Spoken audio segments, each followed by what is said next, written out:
তো আজ আমি দেখাবো পান্তা খাওয়ার রেসিপি। তো তোমরা ভাবতেই পারো পান্তার আবার রেসিপি হয় নাকি? আরে হয় হয়, সবই হয়। আর জানো, আমি লাইফে কখনোই পান্তা খাইনি, আর আজ যে পান্তা খেতে হবে তাও আমি কখনো ভাবতেই পারিনি। তো আজকের ভিডিওটা তাদের জন্য যারা আমার মতো পান্তা খেতে চায়। দেখো, আমি জানি যারা আমার মতো অনেকেই আছো পান্তা খেতে চাও না। আসলে এখন ফাস্ট ফুডের এতই চাহিদা বেড়ে গেছে, তো কেউ ভাত পান্তা খেতেই চায় না। এখন তো বেসিক্যালি সবাই fast food, biryani, momo, chowmein, roll, pizza, burger সবাই এসব খেতেই ব্যস্ত। তো এসব খাওয়ার চক্করে এখন তো কেউ ভাত পান্তার কদরই দেয় না। তো তোমরা এখন ভাবছো আমি এত জ্ঞান দিচ্ছি, আমি কি খাই না? আরে খাই খাই, সেটাও আবার বাড়িতেই বানিয়ে। আর আমার পান্তা না খাওয়ার কারণ, পান্তার যে স্মেলটা আছে না, আমার ওটা একদমই ভালো লাগে না। তোমাদের কাদের কাদের আমার মতো পান্তার স্মেলটা ভালো লাগে না আর পান্তা খেতে ভালো লাগে না, অবশ্যই কমেন্টে জানাবে। তো আজকে আমার পান্তা খাওয়ার একটাই রিজন, কালকে রাতে অনেকটা ভাত বেঁচে যাওয়ার কারণে আমার মা সকালবেলা ফোন করে ফ্রিজে যে পান্তাগুলো রয়েছে এই পান্তাগুলো যেন খেয়ে নেওয়া হয়, আর না খেলে কিন্তু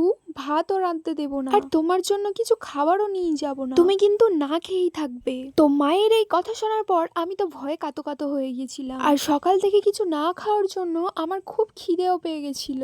তো আজ আমি পান্তা খাওয়ার জন্য বানিয়েছি ধনেপাতার চপ আর আলু ভাজা। তো তারপর আমি পান্তাটা নুন, কাঁচা লঙ্কা, গন্ধরাজ লেবু দিয়ে মাখিয়ে নিয়েছি। দেখো, গন্ধরাজ লেবুর কিন্তু দারুণ একটা স্মেল, আর যেহেতু পান্তা গন্ধ লাগে তো তার কারণে পান্তার সাথে লেবু মাখিয়ে খেলে পান্তার যে বাজে স্মেল সেটা কিন্তু থাকে না।